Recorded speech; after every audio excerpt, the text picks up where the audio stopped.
Zini, kā, ja nopietns uzņēmums ir, un tu redzi, ka tev ilgtermiņā tas vārds Mm. būs, uz kā tu būvēsi savu biznesu, reputāciju, mārketingu, Mm. vienmēr cik mēs daudz naudas ieguldam reklāmā, mārketingā, mājaslapās, vēl kaut kur, un mēs aizmirstam izdarīt tādu vienu pamatlietu, kā aizsargāt to pašu vārdu, uz ko tiek būvēta tā impērija.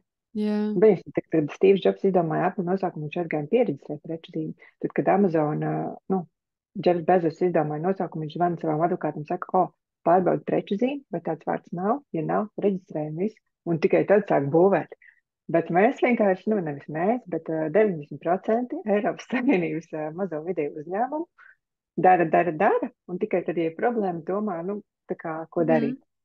Bet tas arī nav pārmetums. Tas ir tikai tāpēc, ka tas ir intelektuālais īpašums un mums tās tradīcijas ir bišķīt savādākas. Ja Amerikā jau tur viņiem, nu, bija tā kā, viņiem bizness jau arī bija pirms 50 gadiem. Mums jau bija tāds tā kā latviešiem un, nu, padomu laikā. Viss jau bija valstī, nevienam neinteresēja. Nu, Kāds intelektuālais un kāds tur savus labāk masā iekļauties. Bet, Klau, mums sanāk, mēs pierģistrējam, viņš mums uzreiz ir pa visu Eiropas Savienību, vai kā? atkarībā no kādu te teritoriju izvēlēs. Jā. Reģiona teritoriju tu izvēles Latviju, Eiropas Savienību, Ameriku, Ķīnu, Austrāliju, katru, nu, principā tu izvēlēs, kurās teritorijās tu gribi. Un tad atšķirībā no tā, tu arī tur ir kaut kas atšķirās noteikumos un arī maksās un visās tajā, Maksā atšķirās. Ir Jā. tā, ka noteikumi ir diezgan līdzīgi. Preču zīme ir spēkā no pieteikuma datuma, nevis tad, kad viņi reģistrē, bet no tā datuma, kad viņi piesaka Mhm. pēc reģistrācijas. Un Jā. viņi ir spēkā tajās teritorijās un no tām precēm un pakalpojumiem, kur viņi ir reģistrēti, un 10 gadi. Mhm. Un tad viņi var atkal atjaunot, un tā bezgalīgi, kā Coca-Cola, veidot impēriju caur gadsimtiem, Jā. aizsargājot to savu vārdu. Mhm. Nu, un grants palīdz atmaksāt Latvijā un Eiropas Savienībā 75% no oficiālajām nodevām un starptautiskā līmenī līdz 50%. Mhm. Jaudīgi. Kā tu pati nonāci līdz šim? Jo tev profilā bija rakstīts, tur jau ir daudzus gadus tu šo dari. Tas nav tāds, ka tu pēkšņi vakardien izdomāji, un eksperts arī vienā dienā nekļūst. Kāds tas tavs ceļš līdz šim bija? Tas tāds interesants jautājums, jo mans ceļš šobrīd vairāk iet ne tikai uz aizsardzību, bet arī uz zīmola vārdu veidošanu. Mhm. Pēc, ka man vienmēr ir licies, kāds spēks tiek ielikts vienā vārdā. Nu, ka cilvēks paņem visu savu biznesa ideju un ieliek vienā vārdā. Tāpēc man tagad ir tāda, kā lai saka, aizraušanās atrast ideālo risinājumu, kā izveidot to ideālo vārdu, lai tas tā palīdzētu laika gaitā. Un tu justu, ka viņš nes tev vīziju, misiju, tev Mhm. enerģiju un tam līdzīgi. Varbūt arī tāpēc mans ceļš sākās ar to interesi par vārdiem, formām, ģeometriju, jau, kad es nezinu, maz bērns, kulāji skatījos griestos un vilku līnijas kopā un interesants kaut kāds vārdus. Bet vispār mans intelektuāla īpašumā preču zīme ceļš sākās vienā no Latvijas uzņēmumiem, kas toreiz bija viens no lielākajiem intelektuāla īpašuma aizsardzības jomā, Peteršana patentā. Un tur es sāku strādāt tā kā, nu, es darbojos gan ar preču zīmēm, gan ar intelektuālu īpašumu novērtēšanu. Bet tas šobrīd, tad pēc tam tas uzņēmuma īpašnieks, viņš bija ļoti tāds mega vizionārs un tāds, nu, vienkārši ļoti harizmātisks līderis. Bet, nu, tad viņš aizgāja citā saulē, un viņa ģimene izvēlējās uzņēmumu pārdot, un tad kaut kā tāpat laikā mani ceļi mani aizveda pilnīgi citā virzienā, geogrāfiski citā virzienā, un šobrīd es fiziski šodien esmu Prāgā.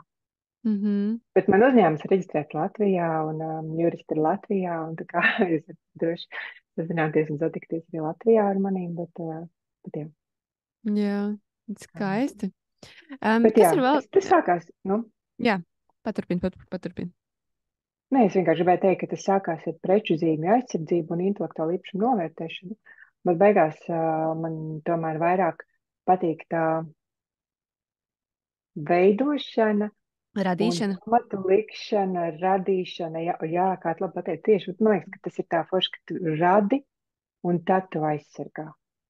Mhm. Nevis, nu, ka tev vienkārši tas tāds komplekss ieliec tā kā pamats tam savam biznesam, jo man pilnīgi tā kā liekas, tā kā tāda misija, ka gribās no tiem latviešu uzņēmumiem ejot pasaulē, ir rīktīgi drošība zem kājām. Jo, nu, pietiks, mega daudz būs lietas, par ko satraukties.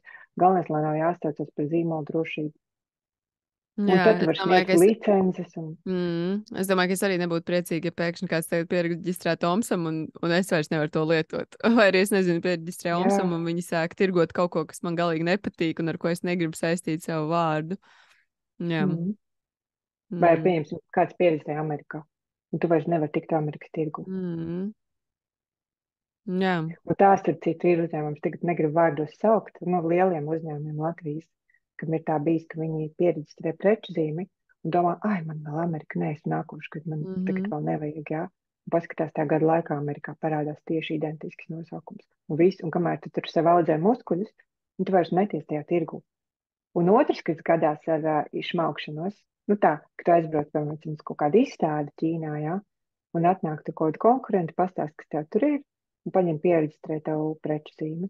Un visu, un tu vienkārši Ķīnas tirgu vairs nevar ienākt, tev jātaisa rebrandings. Nu, vai arī Jo jātiesās un es pieņemu, ka jāmeklē tas ir gala. vesels biznes tiem, kuri, nobadīšu tādas te visādas, jo pēc tam es jau arī ietu un prasītu, vai es nevaru nopirkt, nu, vai arī, lai viņi atsakās, un kad es to gribu lietot, nu, tāpat kā ar Jā, domēniem. Un taču, kaut kas jā. jauns, hops, Covid domēns, cik ātri tika izpirkts. Jā. Un, zin kā, ar domēniem arī ir tie kiberskoteri, un tāpēc superīgi tēmu tu pacēli par domēniem. Ja tev ir jauna produkta ideja, jebkuram klausītājiem arī ir jauna produkta ideja, vajag uzreiz pieregistrēt domēnu vārdu. Tāpēc, ka, ja tu viņu publiski pateiksi, kaut vai tu esi startups un nevis inkubātoru, pieregistrē domēnu vārdu, viņš maksā ļoti maz. Un joprojām krūtākais domēnu vārds ir, franču valodu piedodiet, lūdzu, krūtākais Jā. domēnu vārds ir .com joprojām, tāpēc, ka tas visiem liekas, ka tas ir īstais. Nu, .info vai .eu un vispār, ja EU ir baigi labs, tad, ja tu kaut ko ražo Eiropas Savienībā un tev ir svarīgi parādīt klientiem, ka tas nāk no Eiropas, un piemēram, tu kaut ko eksportē, es nezinu, uz Kazahstānu, jā, un viņiem liekas, .eu, tad jau šis no Eiropas droši vien kaut kāds labāks būs, vai ne? Nu tā, primitīvi runājot. Bet vispār .com tas ir pasaules zīmols, un ja tev ir tur omsom.com, tad tas ir tāds mega vērtīgs domēns, un ja tu izdomā jaunu programmu, nopērc domēnu. Es starp citu to, Manas man foršās man tas ir programmas.com. pirmais. Es parasti ieeju, ja es kaut ko jaunu domāju, es nesen arī tieši es vienkārši gāju, skatījos, vai ir, un es tā testēju visu, un bļāviens tie domēni pieregistrēt, jo tas tik vienkārši, tas ir aiz uz mājaslapu un pasties, vai ir pieejams vai nav, jo es arī tieši tāpat domāju, tas ir 10 eiro par to, ka, es pieregistrēšu pēc gada, man vairs varbūt tā ideja nebūs, es viņu varu atdot, lai viņš nav vairāk, ja, bet labāk, lai viņš man ir vismaz to gadu, kamēr es varbūt pat, domāju par to savu ideju, vai es radīšu to kursu, vai es neradīšu to nosaukumu un visu, un jā, šajā gadījumā bija tāds, ka bļāviens visi pieregistrēti uz visiem LV un EU un visu, un tad tāds saprot, ok, tad arī viņam neko es tur vairāk, tur daudz ko vajag, lai kaut ko tādu dabūtu, jādomā kaut kas cits, bet